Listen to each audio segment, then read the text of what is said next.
Hello, families. We are back with another live Q&A with an important campus partner. Today, I am joined by Dr. Heather Wagoner, who is the Director of Student Engagement and Campus Life, and she's going to tell you a little bit about some of the things that she's been working on, but I'm going to start off all of these like I always do by having her introduce herself. Thanks, Jonathan. Hi, everyone. My name is Heather Wagner. I do serve as the Director of Student Engagement and Campus Life here at Virginia Tech.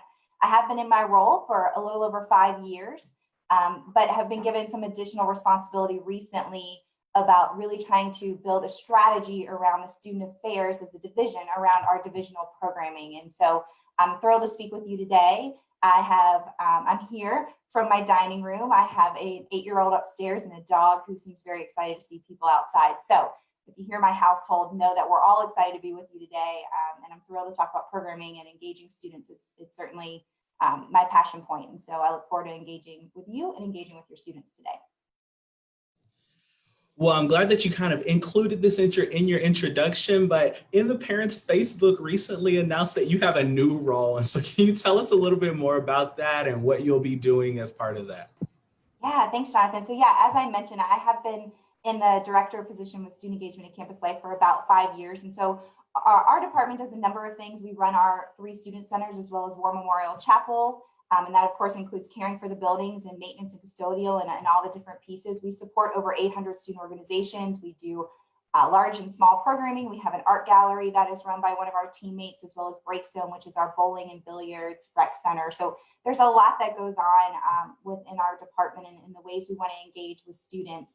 And so recently, this pandemic we know it's tough. It's tough for everybody. And my heart specifically goes out to our new students who are in a world of transition, trying to navigate this new place. And so I know Dr. Shushak and many of our other divisional leaders really want to make sure that we are wrapping our arms around students in the best ways we can. And so Dr. Shushak asked me if I would help strategize and lead our division through making sure that we have cohesive and collaborative programming, that our communication strategy and our assessment strategies are in sync so that we can make sure we are really reaching students where they are and that we're providing them programming that's meaningful to them. And so I'm thrilled to step a bit more into that divisional leadership role specifically with this initiative. But thanks for helping me clarify. So yes, I have been in this role for a little while. Clearly the best job on campus remains that way. We're forging through some unique times, but know that we are doing it with compassion and grit. And we are working to make sure this experience is exceptional for your student.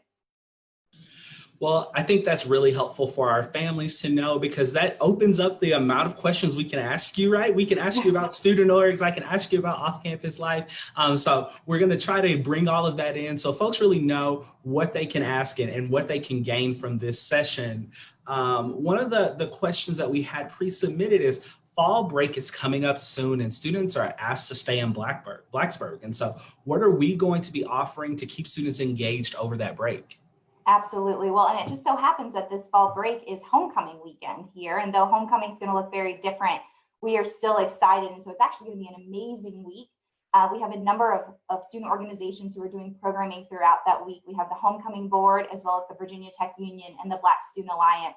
They're about to announce some of their big stuff, and I cannot wait. So there's going to be a lot of great ways to engage for students, new ways to engage for students relative to some virtual programming. That's going to be some really awesome big name people. So we're excited for that. But we're also mashing homecoming with fall break, with fall festivals and Halloween and all these great things. So we're going to show Hocus Pocus on Friday night. We're hoping for a wonderful homecoming watch party that Saturday. And certainly there's a lot of really great ways to explore the beautiful New River Valley, especially in the fall. And our great colleagues in Rec Sports and Venture Out have put a lot on the calendar. And I know more things are popping up every day from our colleagues. So I have high hopes for fall break, but fall break and homecoming coming together, I think is just wonderful synergy for us to have a super spirited, fun time here on campus.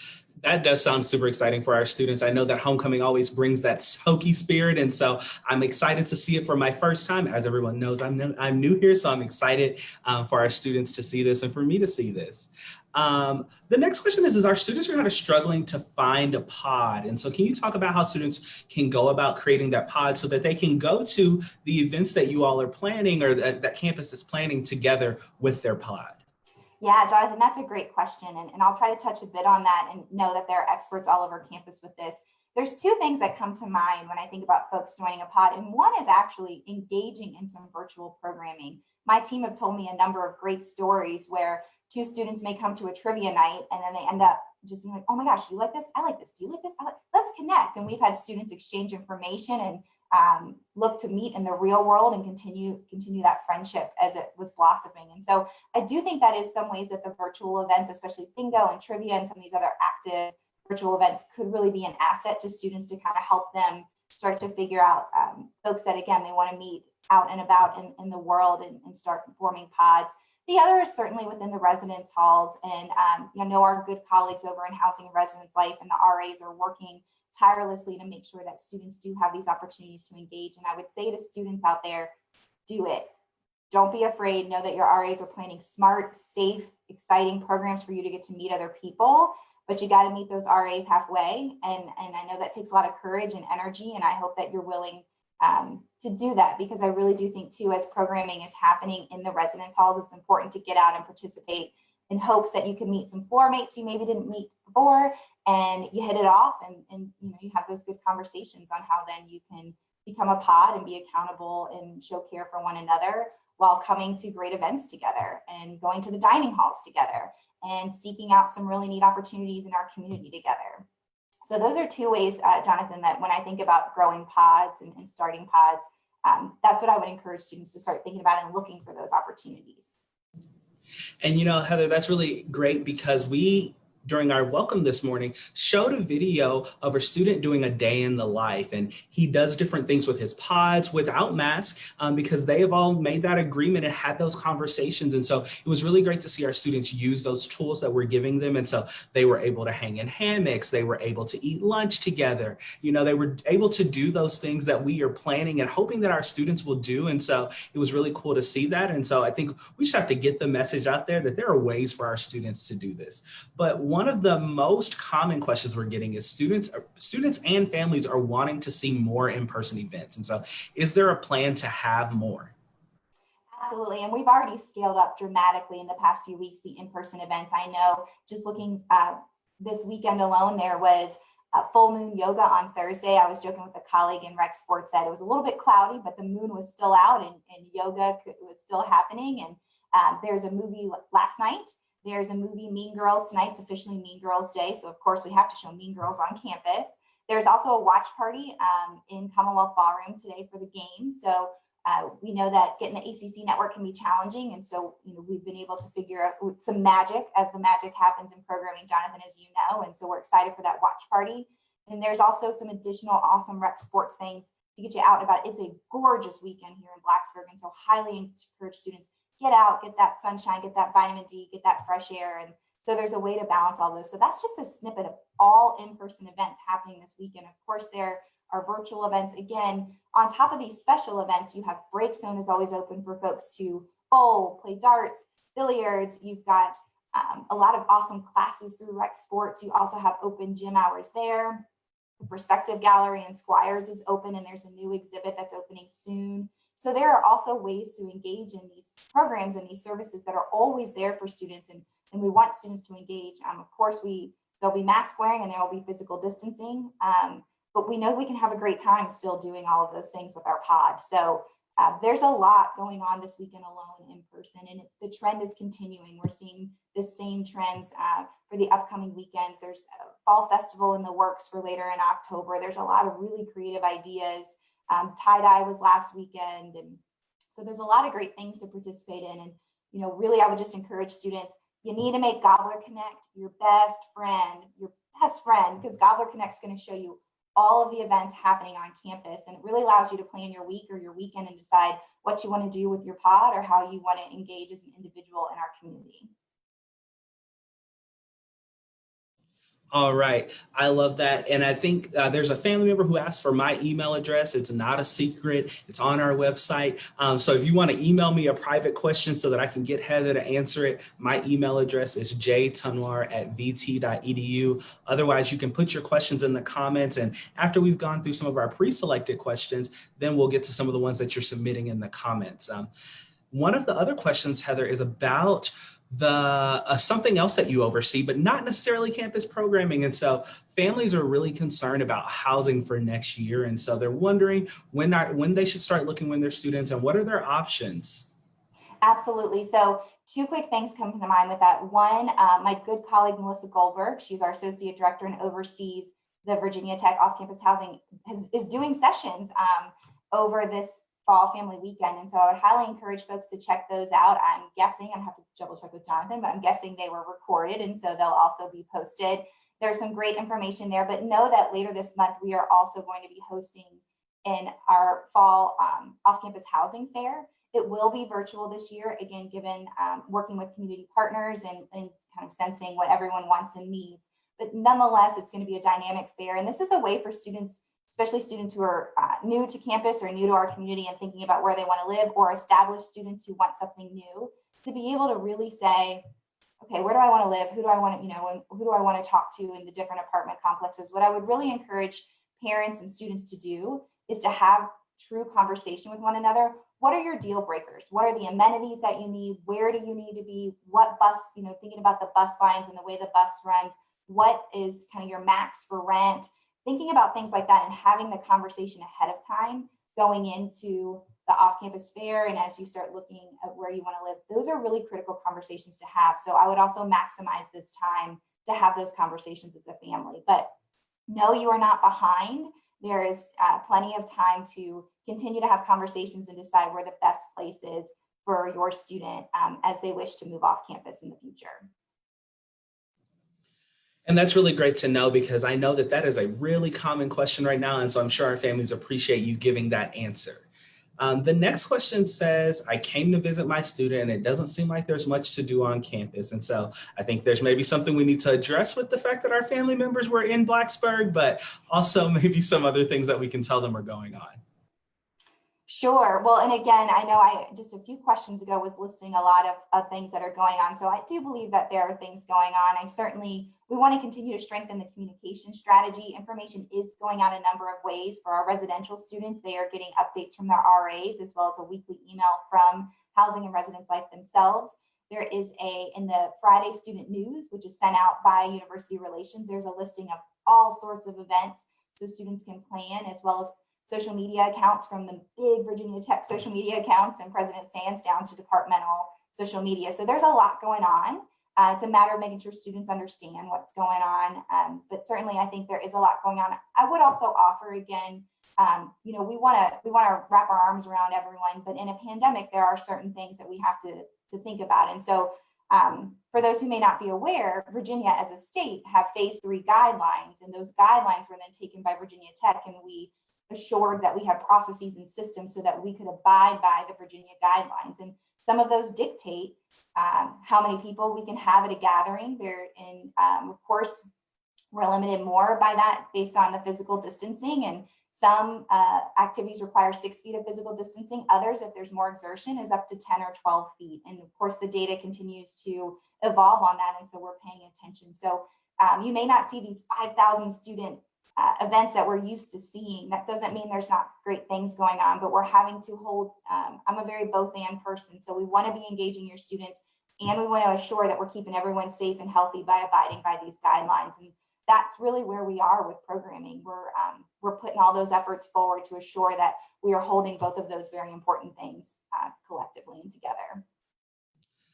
Dr. Wagner, our families really want us to host watch parties. I think it is the most common suggestion that you and I both receive is, where are the watch parties? And so can you talk about if we plan on hosting those and what they'll look like and what our students can expect?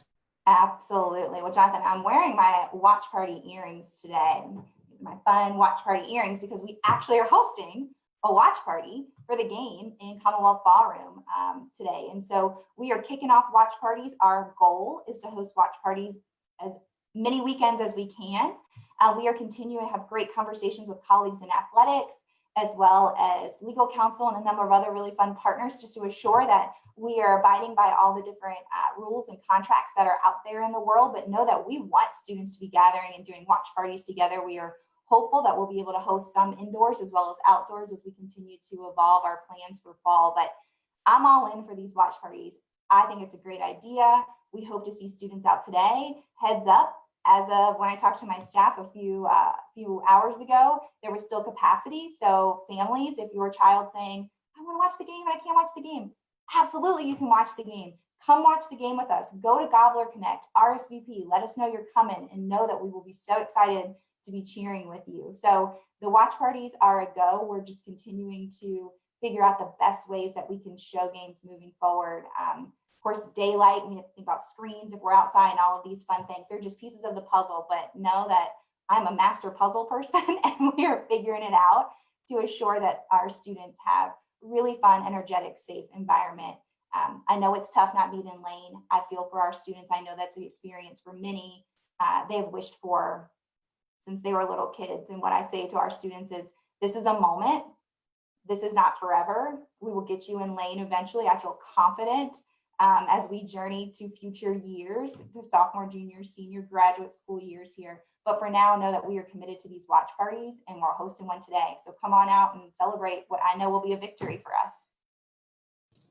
That's perfect. I love it. And I hope our families do too. They know that we are actually listening and we are trying to be responsive to what they need and what our students need. And one of the things that our families and I think our students are really most concerned about is their mental health and well-being. And so can you talk about how the university and student affairs are really prioritizing our students' health and well-being, specifically their mental health?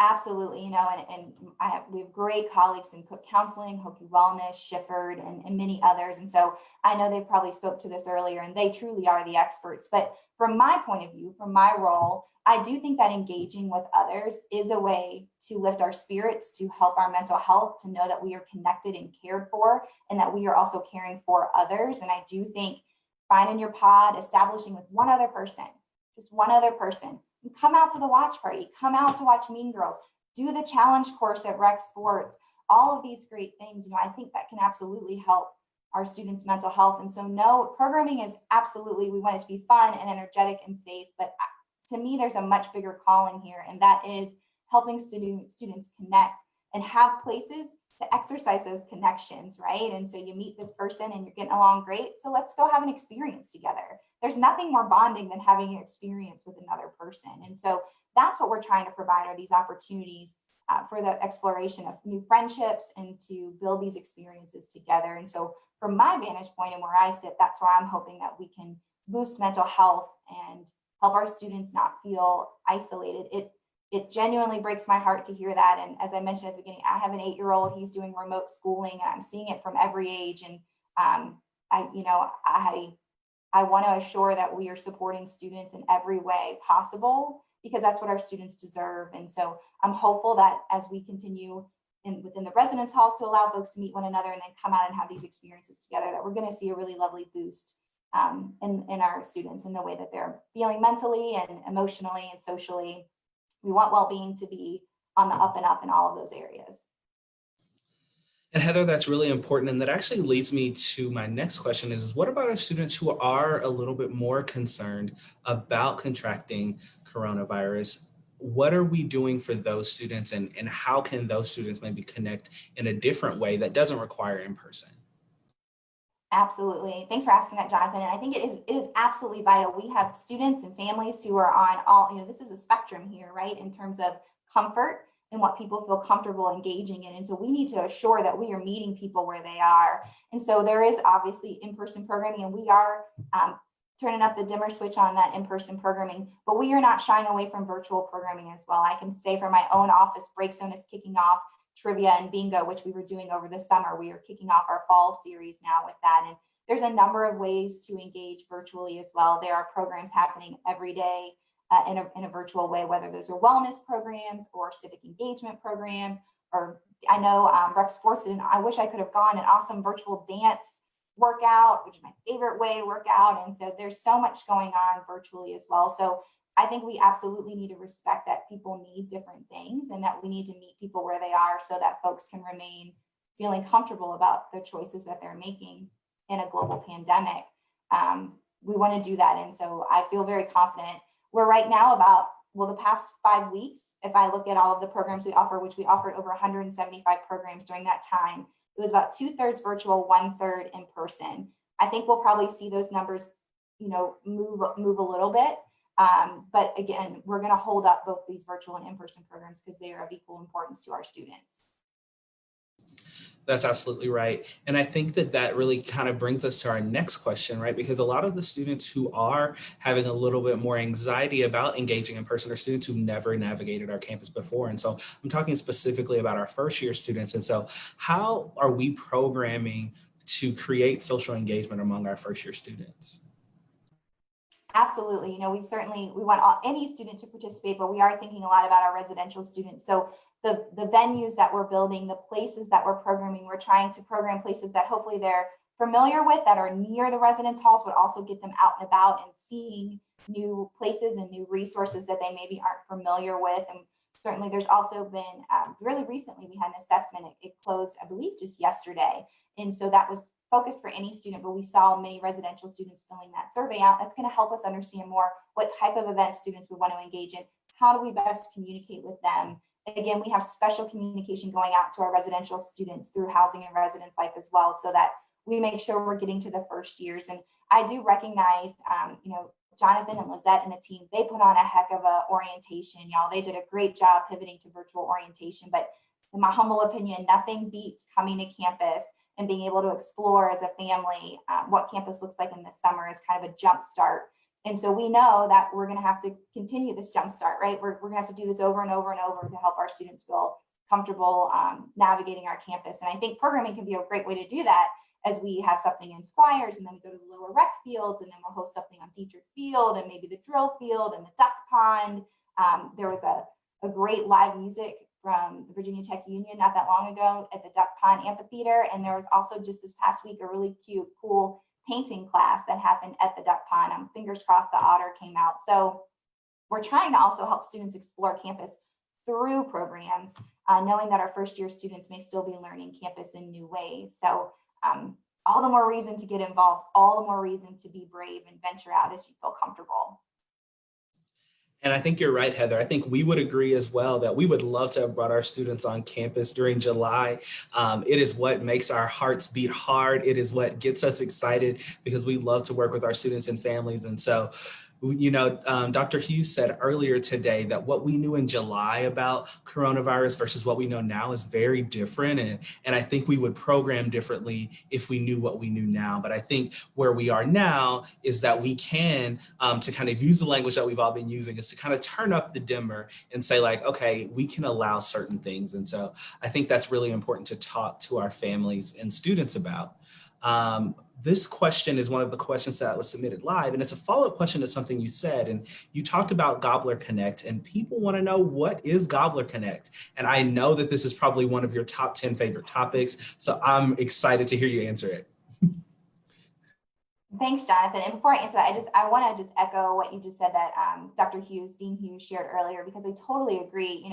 This is an evolving situation. And so what we knew in July and even August is different than what we know now. And so I think the other word outside of turn up the dimmers is pivot, right? For anyone who used to watch Friends, I always just hear Ross yelling pivot in the background when I say pivot, but we're pivoting. And so we have to be open to that as well. And so I love that was discussed. I think that's so wonderful. As for Gobbler Connect, okay, so Gobbler Connect is this wonderful resource. We talk a lot about the Gobbler trifecta, and Gobbler Connect is a key piece to the Gobbler trifecta. So Gobbler Connect is our online student database. And so it does a number of things. One, it houses over 800 student organizations. And so it has different pages for student organizations, so students can go in and explore and see the different orgs that are available to them to join. We also hope that student organization leaders use Gobbler Connect as a means of communicating with their members. If they have organizational constitutions, other things, that those are uploaded and so that their members can see these great documents that mean a lot. But another great piece of this is that it's a great hub for all events going on campus.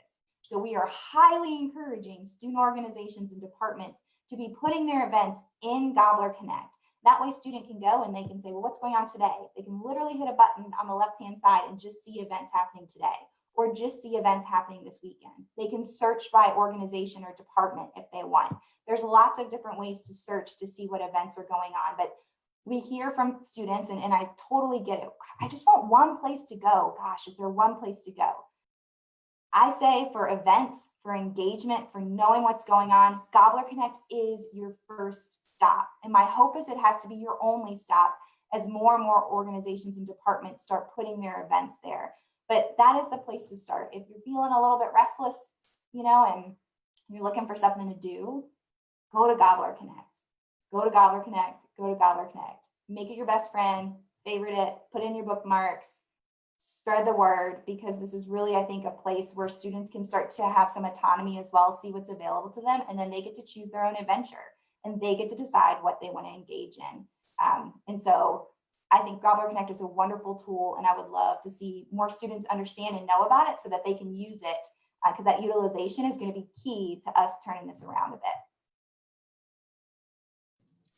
I think the next question is actually for me, Heather, and it's about family weekends. And so it asks, are there going to be family weekends? And, people who may not know this, you should know that Heather used to plan family weekend with us. And so she definitely knows a lot about that, but we are definitely going to have family weekend. It is part of what we believe is really important. You often will hear us say that our families really are our partners in helping our students be successful. And so our goal and our philosophy is that we always offer programming to our families. And so know that whatever it looks like, we may not know just yet, but we do know that we're going to continue to offer that ways for our families to engage with us, because that is really important to us as an institution. The next question for Heather says, is it realistic to consider living on campus as a sophomore? Gosh, that is a wonderful, wonderful question, and one that candidly I don't feel equipped to answer. That's a wonderful question for Housing and Residence Life. I believe they also had a session earlier today to speak to second year housing. And so I would just ask that parent has such a great question. Hopefully they'll be able to seek out that resource. But I think living on campus is a wonderful thing to do. And so I love that your student may be exploring that beyond this first year. You can't go wrong. You can't go wrong for sure, whether you live on campus or off, different experiences. It really becomes down to what your student feels they need and how we can assist them and help best matching their needs with opportunities and options. So super great question. I'm sorry I can't answer it more, but please go seek out that I'm sure there'll be a recording from that session, and I have no doubt it was wonderfully done.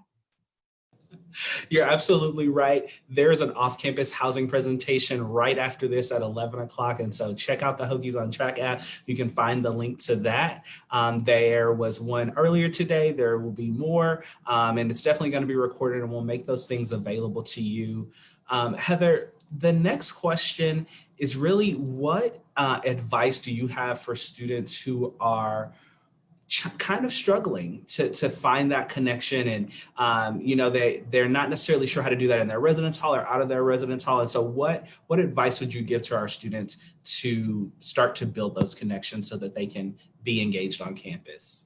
Yeah, absolutely. I think there's a number of ways to continue to move forward. I definitely think for the students, if they have not found a student organization to join yet, I would highly invite them and encourage them to have an involvement advising session with one of our engagement ambassadors. And this is through The Source. The Source is a service through my department, and it both aids students who are looking for a way and a place to invest their time and talent and passions, but we also support our 800 student organizations and the many leaders and members. And so involvement advising is a great way to start, so that students, if they haven't found an organization yet, can start to figure out, well, what do I want to do? And that's a great way to start to make some connections.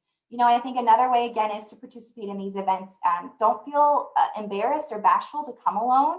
There's no problem with that. And, hopefully you'll meet someone. Again, we'll be masked, and there is physical distancing requirements that we want to make sure we adhere to so we keep everyone safe. But being in community, watching the Hokies play football, that lifts your spirits. That feels good. And so stepping out and being brave, and don't be embarrassed or bashful. I would also say, too, for students who may be living in the residence halls, to continue to be brave and ask your RA for a conversation, and to say to your RA, I'm not connecting here, and I'm trying to go to stuff and something's not working. Can you help me? Is there something, or is there an event that you're throwing? Can we do something as a floor? Can we go, can a couple of us go have a meal together? And so I think empowering our students to use their voice and to harness that bravery to confide in someone like an RA on what's going on and what they're feeling is also a really important and valuable step. I think it's super, super key that we empower our students right now and we help them find their voice to be able to champion what they need. Heather, I really love that advice because I often say that we have to normalize needing friends as an adult. And so I think it's really important for our students to do that, especially our first year students, because they've not often had to make new friends in a really long time. You know, they've lived in environments where they were given their friends from K through 12, and now they're entering this new environment where they have to figure that out. And so I think it is really important that they do that. I love that you said it, Jonathan. And just really quick, I mean, it's hard. I think we need to acknowledge when things are hard. It's hard under normal circumstances to meet new people. It's you really have to put yourself out there. That takes an immense amount of bravery and courage. And so to do so in such a unique time in our world right now too, that's a lot. And so I think to pause and to allow students and for us to uplift that this is hard and we can do it.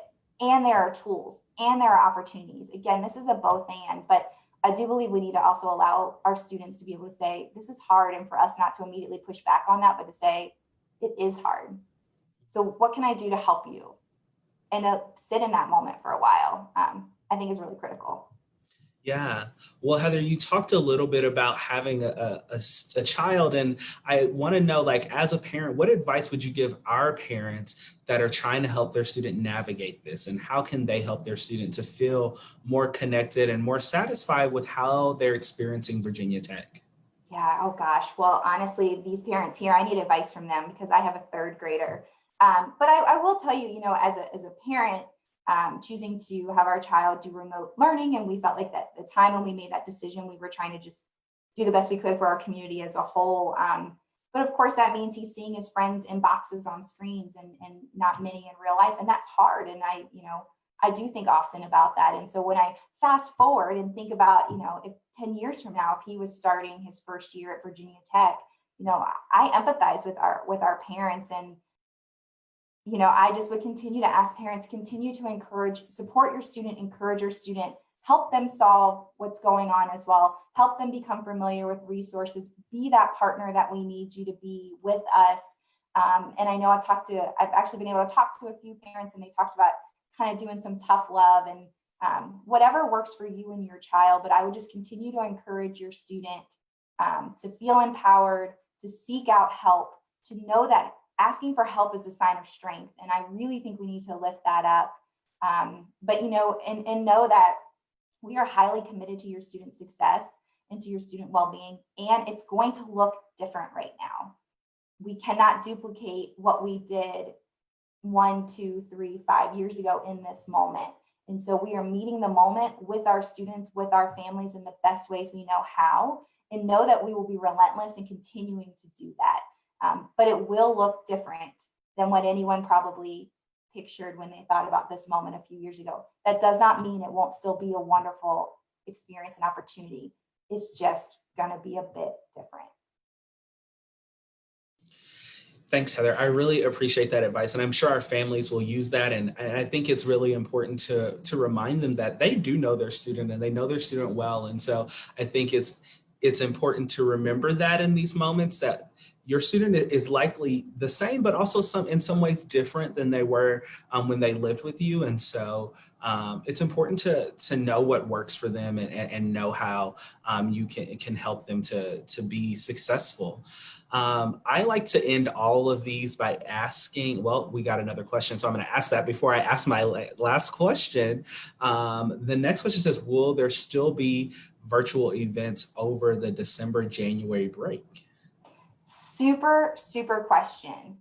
My hope is yes. And from where I can influence, yes. I think it's important that we continue to allow students to engage in those ways. Now, we'll have to figure out, you know, if there is a break where we are all kind of on a winter break, if you will, and the institution is closed, so there won't be likely live programming then. There's a number of departments also doing really great on-demand programming where they're filming workshops or other things.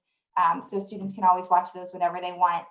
But my hope is absolutely, and I'll say right now, being recorded, there will be ways for your students to engage. And I think that's really important. And we're going to want to make sure we live up to helping them continue to build these connections. Yeah, and I know that New Student and Family Programs is really starting the process of planning our winter welcome week. And so know that that will happen. And when our students get back to us on campus in January, we will have things for them to do to be welcomed back to our campus again. And we'll also be welcoming more new students at that time, but we'll also be welcoming back our students who have been here for a while. And so I think that's really important to know that it is always our goal to make sure that our students feel welcome on our campus. And you hear our office say that often, is that our job is to be welcoming of all Hokies. Heather, my last question is always, what is the one thing that you want our families to remember from the time with you, and what do you want them to take away from this? Wow, such a great question. I hope that families know and hear that we deeply care about your student and their social and emotional well-being, and we are working really hard to find all the great ways to help your student connect. And I ask that your students meet us halfway. We want to be not only partners with you, but partners with your student and helping them create the journey and the experiences that are really going to be motivational and memorable to them. So know that we are committed to you. We are very committed to your student. And while it may not look exactly how we all envisioned, we are given everything we've got to this semester because your child and your student deserves no less than that from us. Heather, I really want to thank you for spending your time with me this afternoon. I know that we kind of interrupted your weekend, and so I am hoping that you will forgive us for that, and that know that, and I also want to thank our families and thank them for tuning in the middle of their Saturday. And I'm going to highlight a few things that we have going on for the rest of the weekend. And so right after this, we have a fraternity and sorority life panel. And so we encourage you to do that. We talked a lot about well-being, and so there's a power yoga virtual exercise class coming up later today. Then we'll be talking around 2:30 about decoding the college campus for our first generation families, and so we really want to encourage you to get involved with those things. Heather's office will be hosting another chat about involvement is magic and the impact of engagement. And so we really want you to hear what we have to say and to engage with that throughout the rest of the weekend. And so thank you for your time. And as always, go Hokies. Go Hokies.